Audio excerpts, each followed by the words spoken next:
So you ever played a game just out of the sheer fact that you wanted a challenge and it was very difficult because you were looking for like the best ending in the game, or what they call the good ending, like a game like Chrono Trigger that has a bunch of different endings. Like there's a lot of modern games, but I like to use the retro games.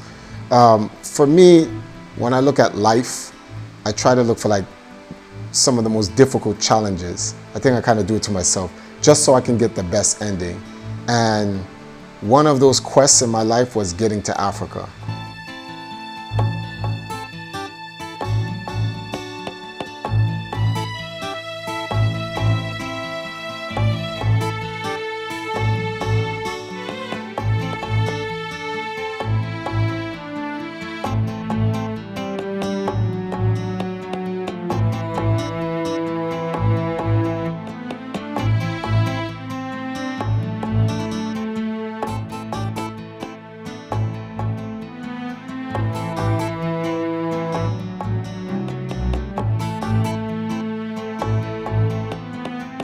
For a very long time, about 4 years, we can go all the way back to about 2013, 2014.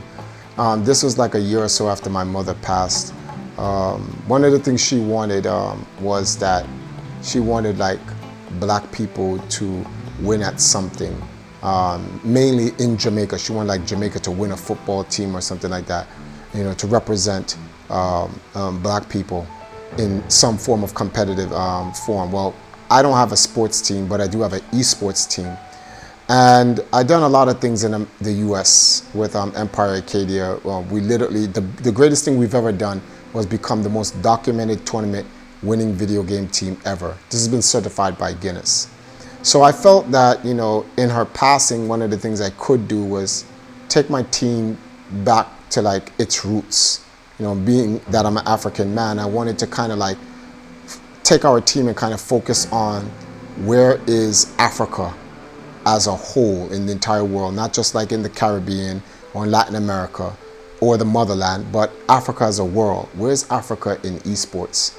So I came to Jamaica and I tried to set up an esports infrastructure here with the local people in Jamaica. So I worked with a bunch of other people. The live video game TV like literally documented a lot of these things. In fact, I put out an entire video about it. It was like my resume here in Jamaica. But the final frontier for that quest was to go back to Africa, to the motherland itself, and see what esports was like there, and see if I could volunteer my experience, volunteer a lot of the work that I've done to help strengthen Africa's esports infrastructure. And I've literally been planning with a lot of people, from guys that you've seen before like Nathan, guys like Aaron, guys like Kwesi, and a bunch of other people that I've worked with in Africa over the years, just communicating with them through social media. But the quest to go there and physically work with them, that's the real deal. And I knew that was going to be a difficult mission, but I was like, I have to give it a go.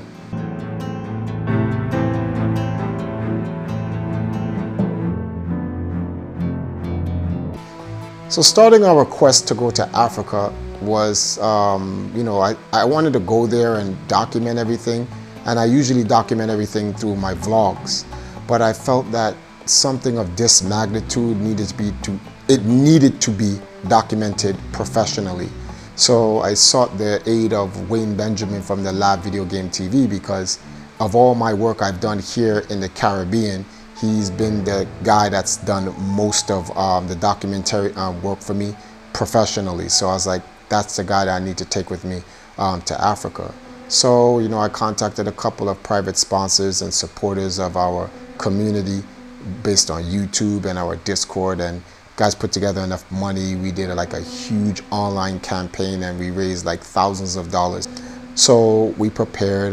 The time came for us to kind of get ready to go there, and you know, we had to get up early in the morning because we had like a early morning flight and stuff like that.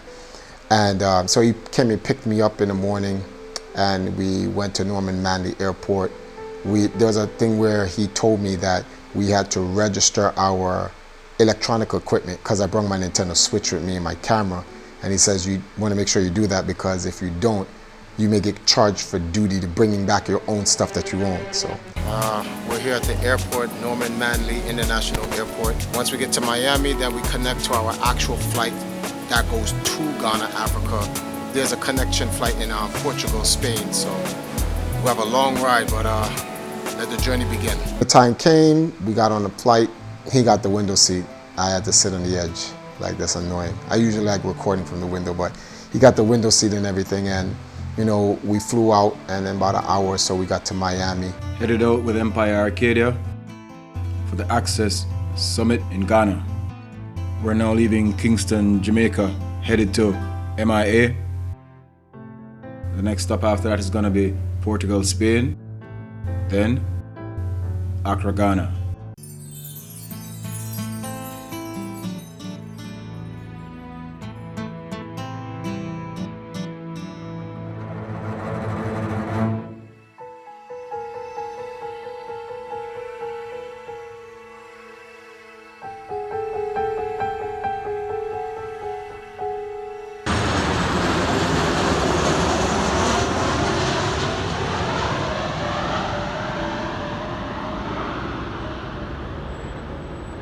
Okay, so we are in Miami's airport right now. We gotta get our bags and check out and then recheck in to connect to our flight before we eventually head off to Ghana. So we have some time here at the airport. So let's see what Miami's airport has to offer.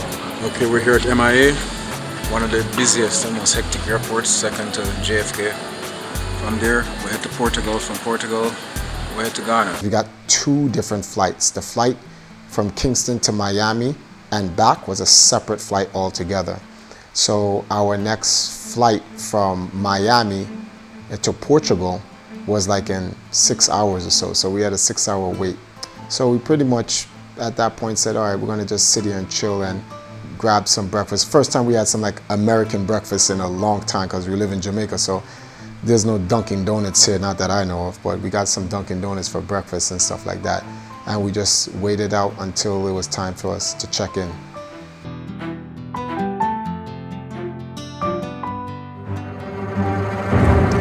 There's an irony with TAP Portugal, the airline, being that it's a Portuguese airline. You know, if you do your history, you'll find out that the Portuguese actually started the slave trade.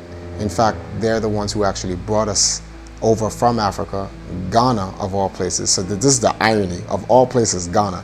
They brought us from Ghana, and the first stop was Jamaica, and then they, you know, dropped the rest of us around Haiti and, you know, the other Caribbean islands, and they went through so much to get us over here in the West. And the irony of it is that checking in for this flight to go back to Ghana from the Portuguese was perhaps the hardest thing I've ever gone through in my entire life, going back home. So let me tell you the story of how this actually took place. So we waited about 6 hours, as I said, in the Miami airport, and when it was time to check in, we found out that, well, we always knew we had to get a visa on arrival. That's what we were told. We did all of our background check, and, you know, for people in Jamaica, you can just go to Ghana and then you get your visa when you arrive there, because there's no Ghana consulate or embassy in Jamaica. There's only ones in the United States. So you'd have to be an American citizen to use the ones in the United States. Wayne, being just having a Jamaican passport, he didn't have one. So I wanted to use my Jamaican passport along with him, and we both go under our Jamaican passports. And when we got to the desk, the lady was like, "Where's your visa on arrival confirmation?" And I was like, "Oh, we get it when we get to Ghana." And she was like, "No, you need a confirmation to state that you'll get a visa on arrival when you get to Ghana." Which I kind of wonder if a lot of people even know this. Like, has this ever happened to anyone before? But if you're from Jamaica and you're trying to go to Ghana, you need a confirmation. And in order to get that confirmation, you have to contact the country of Ghana itself. Immigration, well, I didn't know that. So, you know, and because I didn't know that, we couldn't board our flight. And we lost our original flight to go there. The Thursday flight that we're trying to buy, they won't sell it to us. We will lose the entire ticket So the lady said you have to. Yes, and they said they need a visa on arrival confirmation today, but they won't give us the ticket unless you give them the visa on arrival. But you can't give us the visa on arrival without the ticket. And that was devastating to us because we were like, what? We made this. This is like 4 years in the making. And Wayne was like, I can't believe this is happening. And it's like, he was like, it's like all of this planning and we're dead in the water. And I'm like, no, we're going to Ghana no matter what. Even if we have to go there one way and don't come back, we're going to Ghana. So we just lose a whole flight and have to pay for a whole another one?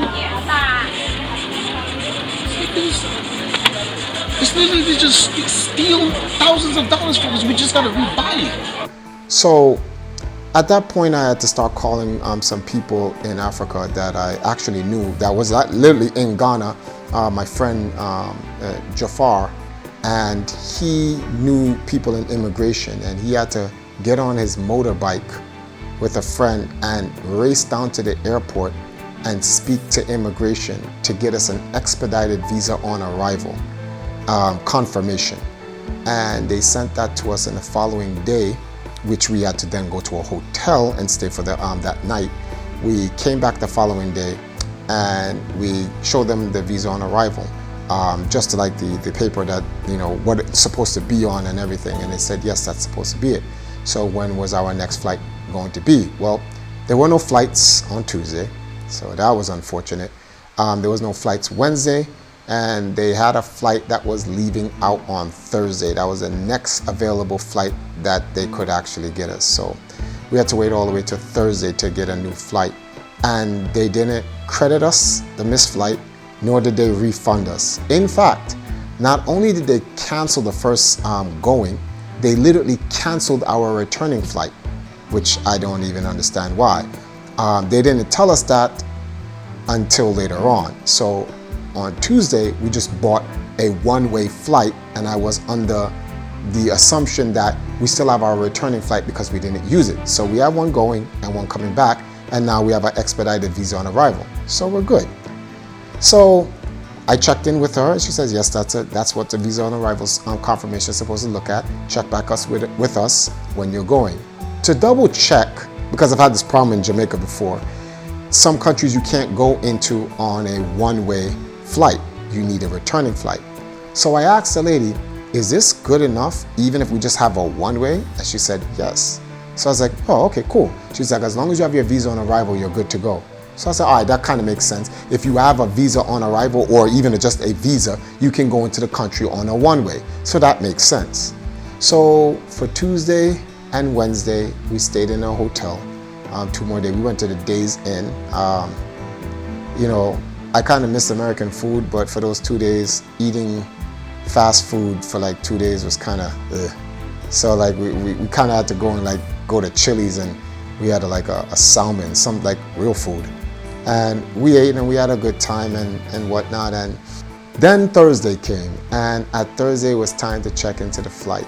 And we wanted to make sure that we were ready for anything, because it looked like some force in the universe was trying to stop us from going back to Ghana.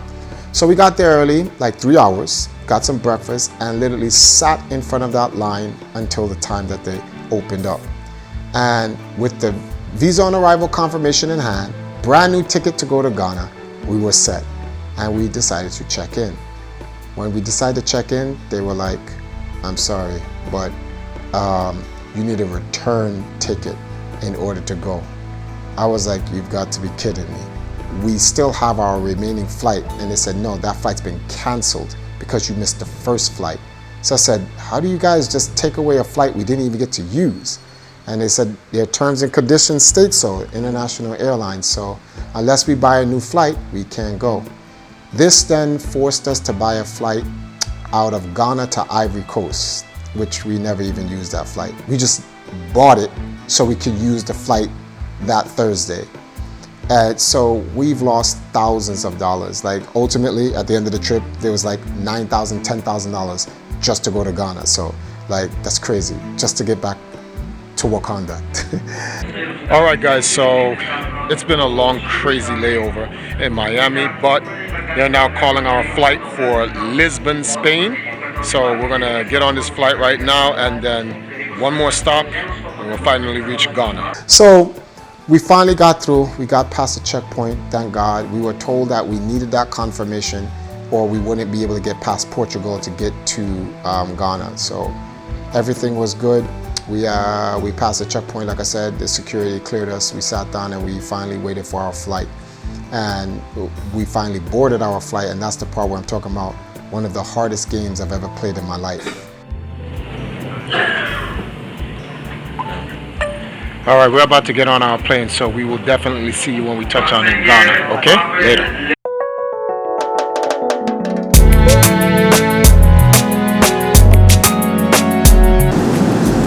What's the hardest game you've ever played? Super Ghouls and Ghosts, Cuphead, Dead Cells, or Nightmare? The hardest game I've ever played in my life is life itself. The amount of obstacles you have to go through just to get to your destination. It's like one of the hardest levels in the worst Mario game you've ever played. And that's what I've been going through for the last couple of days. But I've made it through those levels. We're on the plane, and our next stop is Ghana. And we're off. So 7 to 8 hours in the air with Portugal. It's kind of funny that, you know, their customer service in Miami is absolutely trash.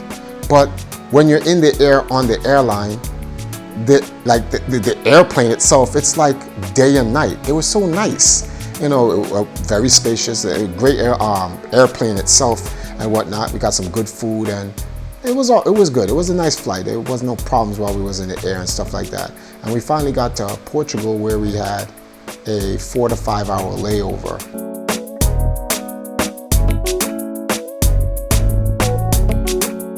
So, you know, that's where you guys see me on social media, laying down in my Zelda hoodie and whatnot, because we were so tired. I don't know if it was jet lag or just the whole ordeal of being stuck in, you know, Miami for about 3 or 4 days before we finally got our flight.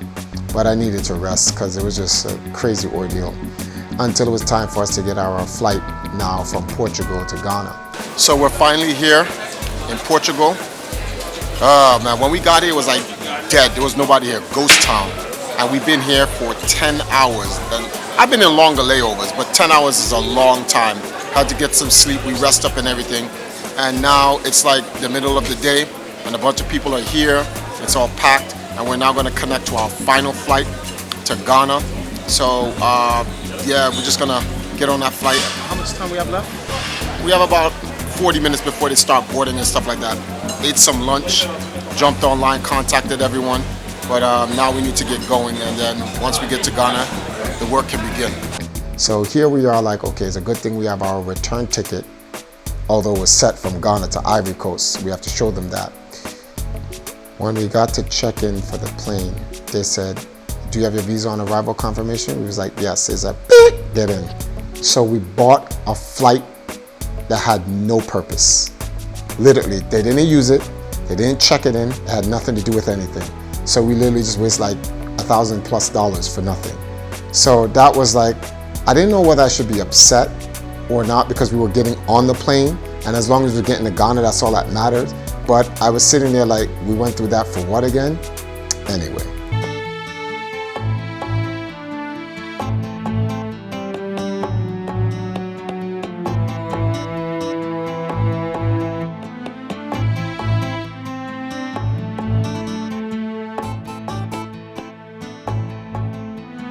So 7 hours more, we finally reached to Ghana. And when we went to Ghana, we just had to get past immigration. And the gentleman who helped us with our immigration papers, shout outs to you out there. He really helped us out. It was a good thing, because he told us that, you know, the following year, which I had already known about, was the Ghana 2019 Year of Return campaign, where people from the Caribbean, Latin America, and the United States who have you know, heritage dating going all the way back to Africa would actually be able to return to Ghana through Ghana, because that's where we left. And this year in 2019, they're going to make it easier for people from that region of the world that identify with their African heritage to come back home. So he really wanted to go out of his way to help. So it was good to know when we reached to Ghana that their entire government infrastructure was so helpful. We really appreciate that about their immigration. One of the best immigration we've ever gone through. And I've traveled a lot of places.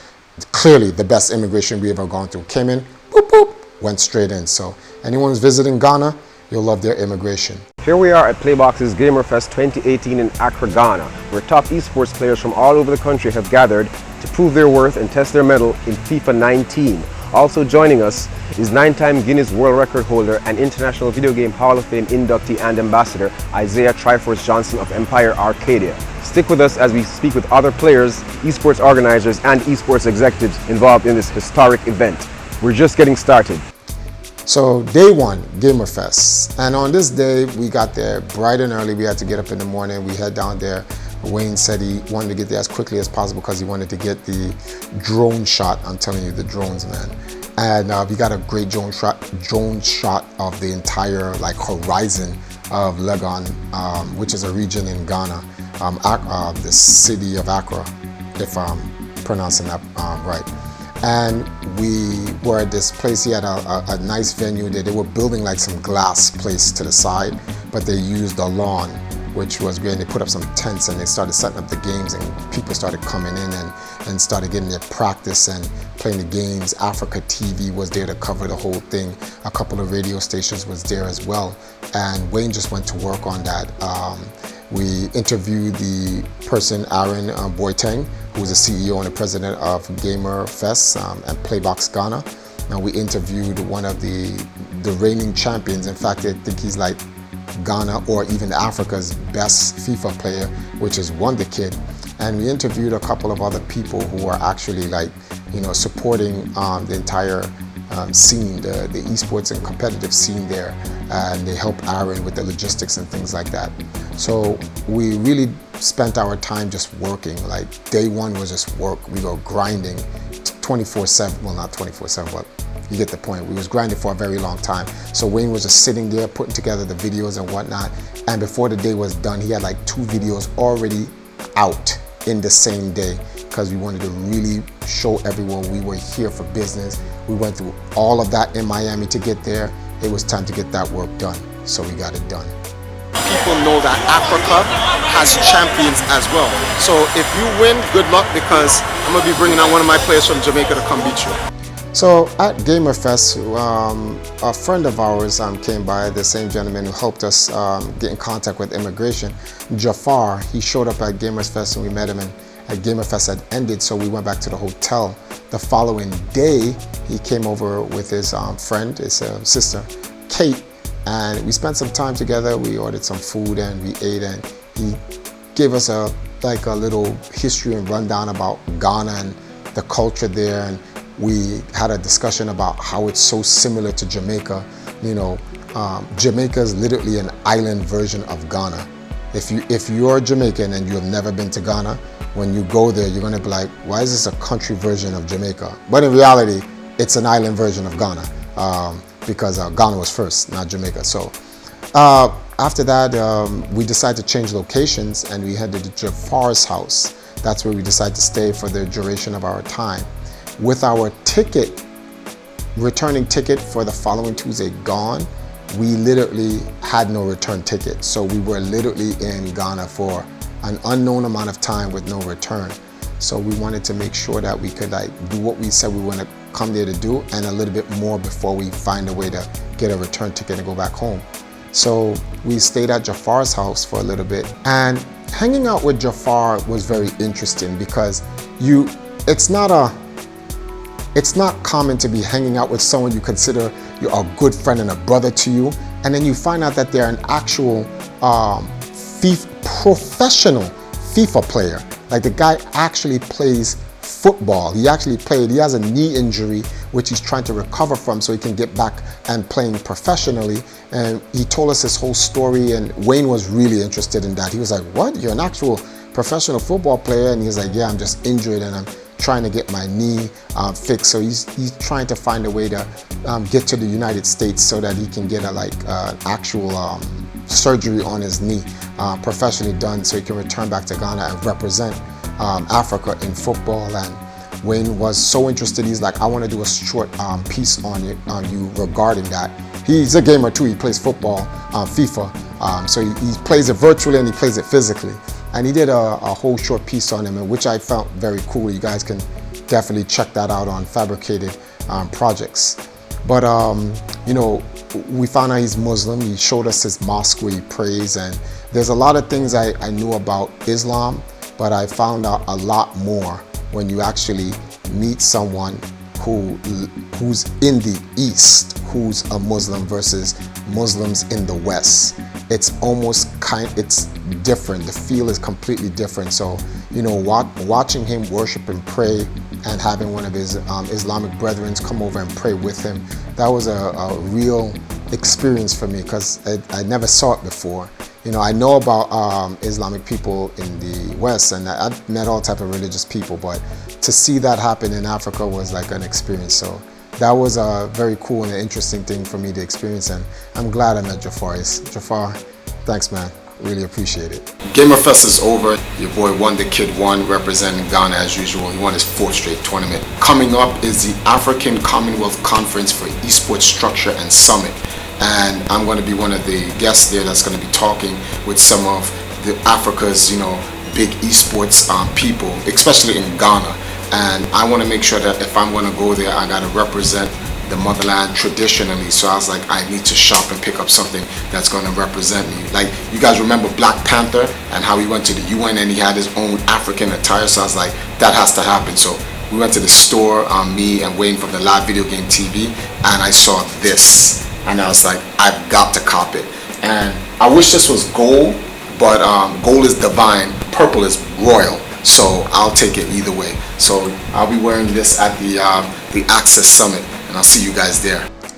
So now, you know, after getting the local tour from Jafar, that was our one break, and it was time for us to get back to business. So now we had to go to the Access Summit. Now we call it Access because it stands for the African Commonwealth Conference for Esports Structure and Summit.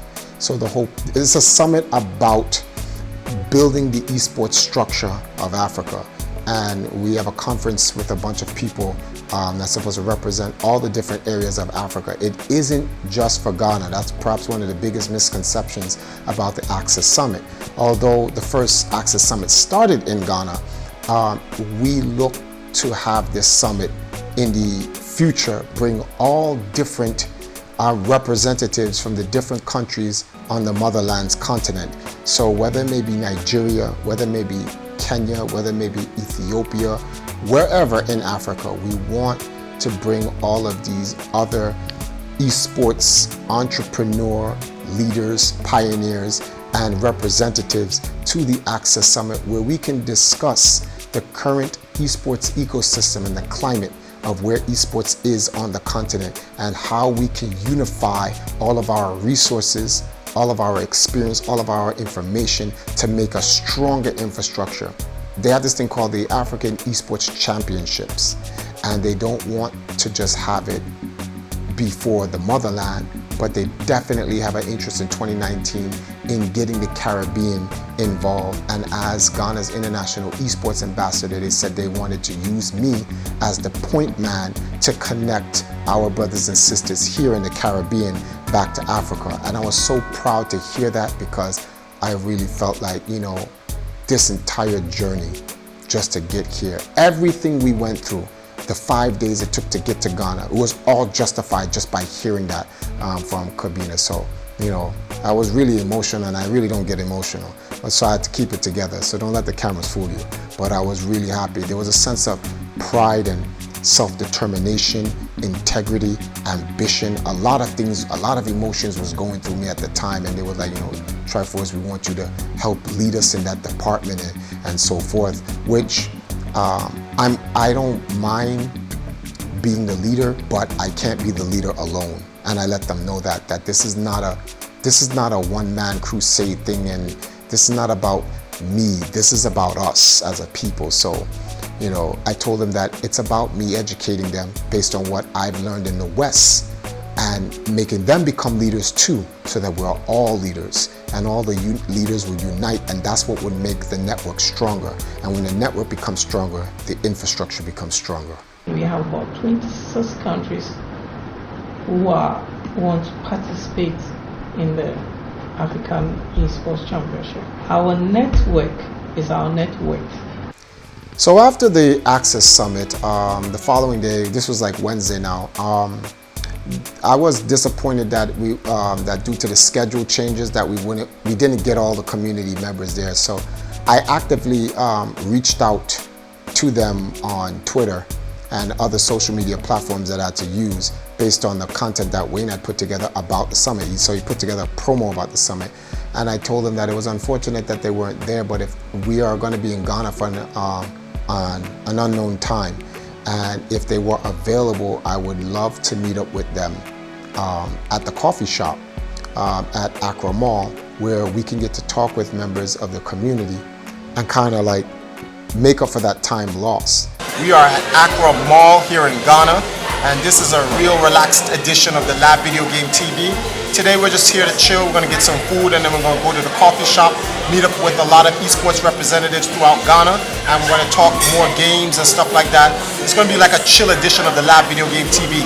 So join us, because our game is never over. I reached out to Thumbstick Lounge, and Thumbstick Lounge had contacted a couple people. I even made a post on it on my Twitter saying, hey guys, me and Wayne from the Lab Video Game TV, we're going to be at the coffee shop. Please meet us there. And we'd love to talk to you guys. And a couple of the guys came out from the community, and we spoke for a bit.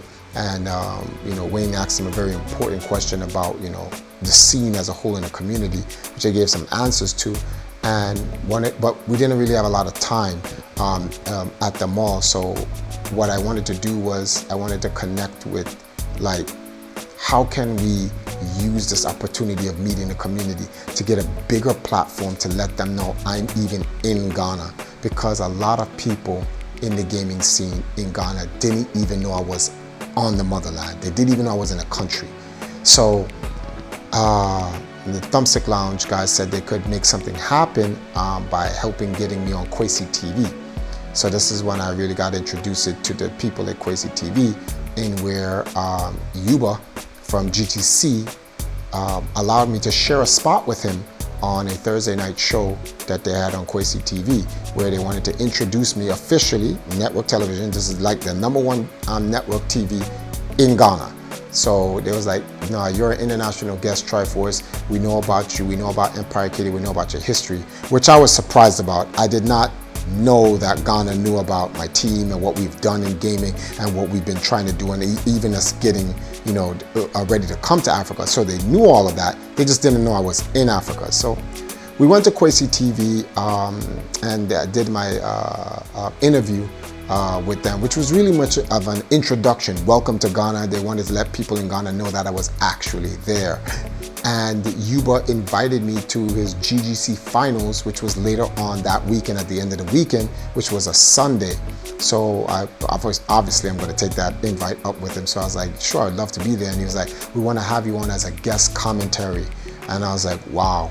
And we were in the TV station, so I kind of already saw what the commentary desk looked like. And I was like, this is some ESPN level stuff.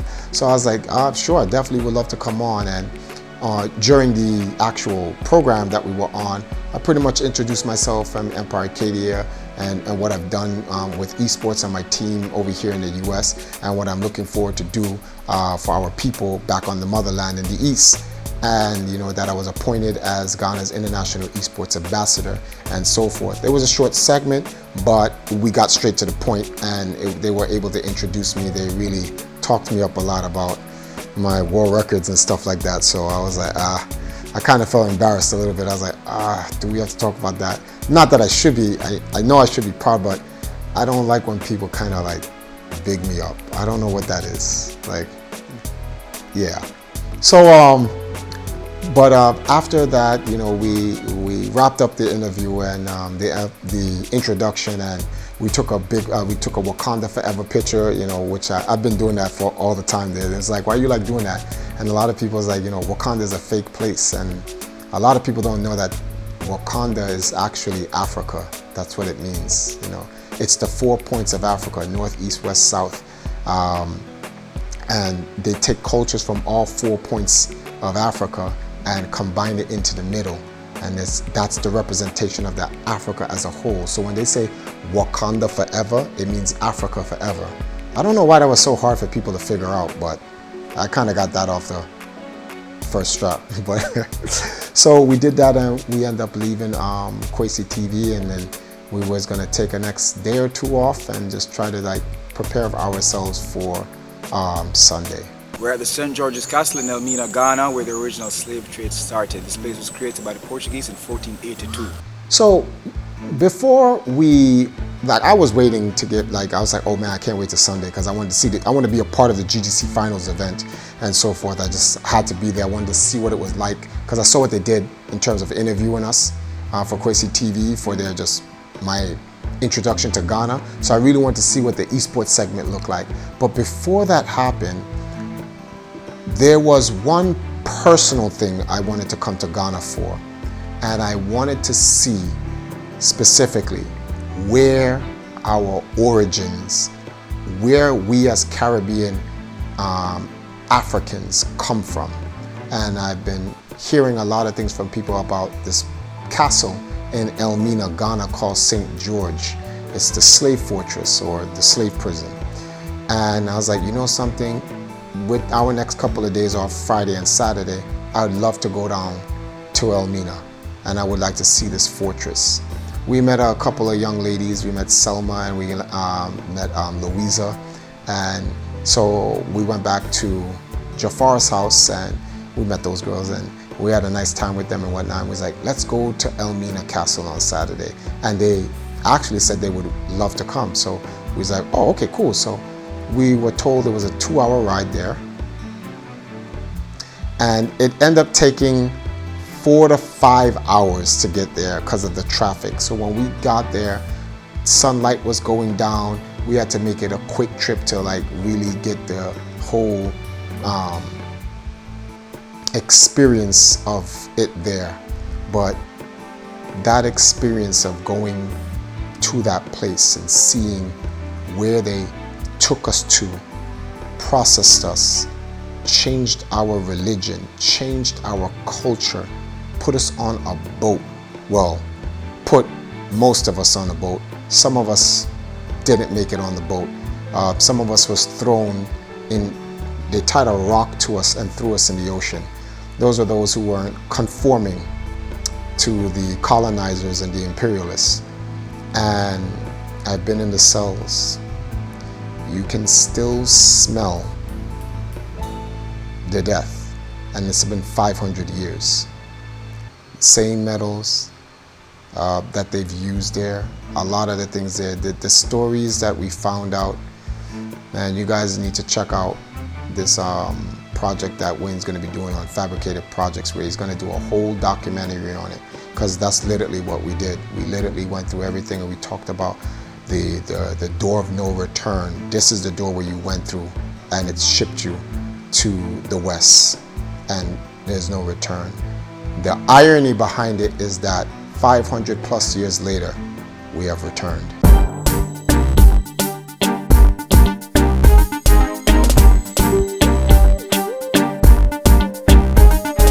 So now, after that real experience of a day at Saturday at Elmina's Slave Forgers, Sunday is here. And this was the day we had to get ready to go down to Kwesi TV and get ready for the FIFA finals. I didn't know what to expect, really. I had to bring the power glove this time, because I was like, it's game time. So usually, I don't know what you guys, so you know, you don't see a power glove or anything like this. Usually when I do things like interviews and it's about the business of esports, I just keep it as Isaiah. But when it's game time, when the video games is involved and I'm at an event, we put on the power glove. So when I got there, they was like, okay, Triforce, we're gonna put you here on the desk. They're gonna introduce you to the esports world in Ghana. I'm here through Kwesi TV, and they was like, we need to get you there's like, what's that line? I always wanted to say this, makeup. So the makeup guy came and started putting makeup on my face and whatnot. And while he was doing it, I had to do an introduction to the live video game TV as well. And I had the glove and the whole 9 yards. And the guy, you know, he introduced me, talked about the team and our awards and all the stuff that we've done in the West. And he wanted to shake my hand. And this guy acted like he was being electrocuted, which was funny. And this was all live. I was like, oh my goodness, that was so cringy. But it was all in good fun and whatnot. And the way they set up that place, it was so great. They built a small in-studio arena. So it's a huge 100-inch screen TV that everyone that was sitting on these rafters could watch. And the two players was at the bottom, and it was playing on a smaller TV screen so that you could watch it. And they broadcast this live. This was like network television. I was blown away. I'm like, what is this? I'm saddened because I'm like, this is not even in Jamaica. I'm like, no, none of the television stations down here do this. And I'm sitting there and I'm like, Kwesi TV, like this guy, the guy that runs Kwesi TV of the EchoNet Media president, Joseph Honda, if I'm even pronouncing his last name properly, he has a vision in looking at a different type of comprehensive, personalized content between the audience and how to broadcast that. I wouldn't call it necessarily revolutionary, but he has the vision. He sees it. He sees what the audience wants their thing to be put out through their mainstream and social media platforms. That's what the audience was. That's why Twitch TV is so huge. That's why YouTube is so huge, and all of these other mainstream social media platforms are so huge, because they understand, they connect with the actual people. So to see a TV station dedicated to creating esports content in Africa, I was like, wait a minute, Africa isn't that far behind. There's places in the West further behind than Africa. So it's really what I said it was at the Access Summit, communication. I don't even think a lot of people even know this, and we got to get that out there to the people.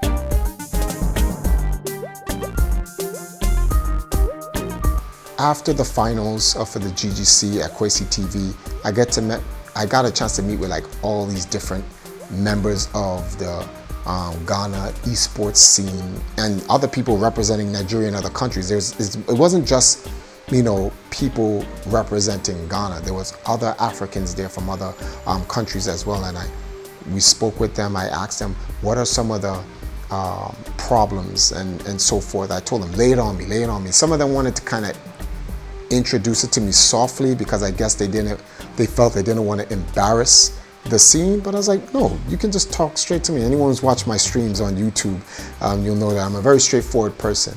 And what I found out is that there really aren't any problems, not any serious ones.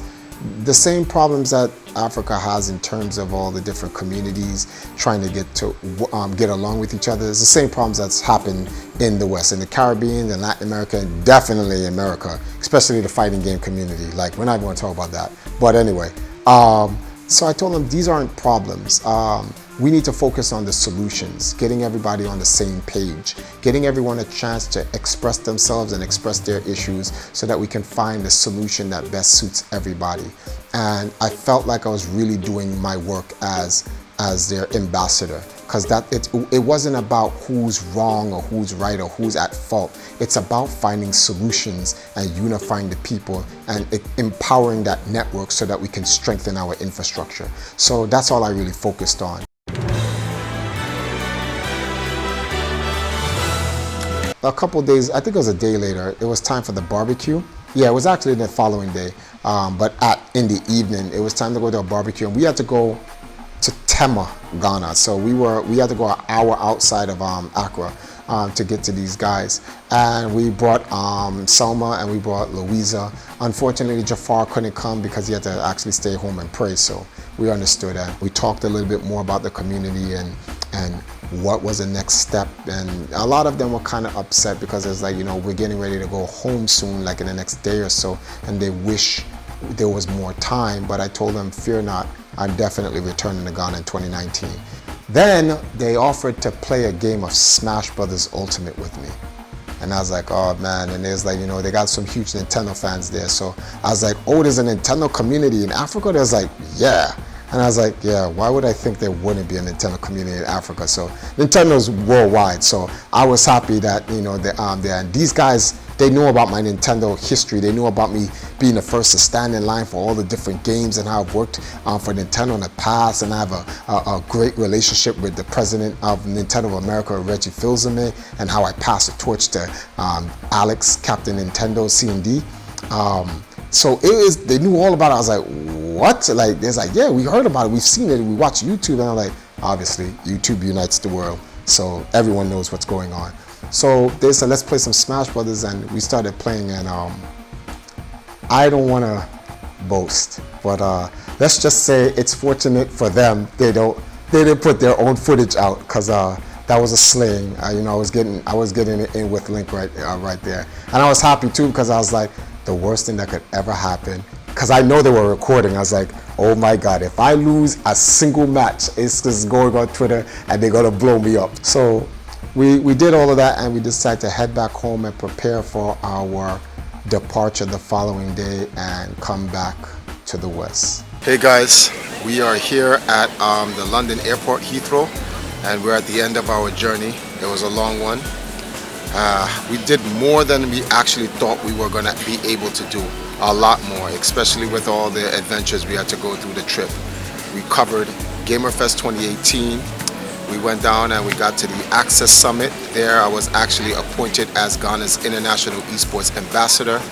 After that, we went to Kwesi TV. We did an interview there to introduce myself to the entire nation, which was very cool. Thank you, Kwesi TV. And then at the end, we went to the GGC FIFA Finals. And that was an adventure in itself. Like, there's this guy who keeps going, no wonder, kid. That's so funny, but it was definitely great. After that, I had a chance to meet up with the entire community, from Gamers Republic to Thumbstick Lounge and the rest of the guys of the entire Ghana gaming community as a whole, from the casual down to the professionals. In fact, they actually invited us out to a barbecue, which at the end of the barbecue turned into a Smash Brothers little exhibition, and that was kind of cool. Met some great, wonderful people. Shout outs to Jafar, shout outs to Selma and a friend, and shout outs to all the people that made us feel welcome in Ghana and gave us a good time during the most difficult aspects of our journey. But we're now done, and we're heading back to Jamaica, and we got to find the next thing to do in gaming. So we're going to be heading back, because here at the Lab Video Game TV, our game is never over.